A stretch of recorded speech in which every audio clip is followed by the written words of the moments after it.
ചെർപ്പശ്ശേരിയിൽ മുൻ സൈനികൻ അടുക്കളയിലെ ഗ്യാസ് തുറന്നുവിട്ട് സ്വയം തീ കൊളുത്തി മരിച്ചു. ധർമ്മശാസ്ത്ര റോഡിൽ താമസിക്കുന്ന പുലാശ്ശേരിക്കുന്നത്ത് വീട്ടിൽ നാരായണൻകുട്ടിയാണ് മരിച്ചത്. 76 വയസ്സായിരുന്നു. ചെർപ്പശ്ശേരിയിൽ ഇന്നു പുലർച്ചെ 3 മണിയോടെയാണ് സംഭവം. വീട്ടിലെ അടുക്കളയിലെ ഗ്യാസ് സിലിണ്ടറിൽ നിന്നും ഗ്യാസ് തുറന്നുവിട്ട് ഓസ് ശരീരത്തിലേക്ക് പിടിച്ച ശേഷം സ്വയം തീ കൊളുത്തിയതായാണ് നിഗമനം. മുൻ സൈനികനായ ചെർപ്പശ്ശേരി പുലാശ്ശേരിക്കുന്നത്ത് വീട്ടിൽ നാരായണൻകുട്ടിയാണ് മരിച്ചത്. 20 വർഷത്തോളം ഇന്ത്യൻ പട്ടാളത്തിൽ സേവനം നടത്തിയ ആളാണ്.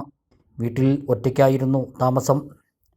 ഭാര്യ 2 വർഷം മുമ്പ് മരിച്ചതാണ്.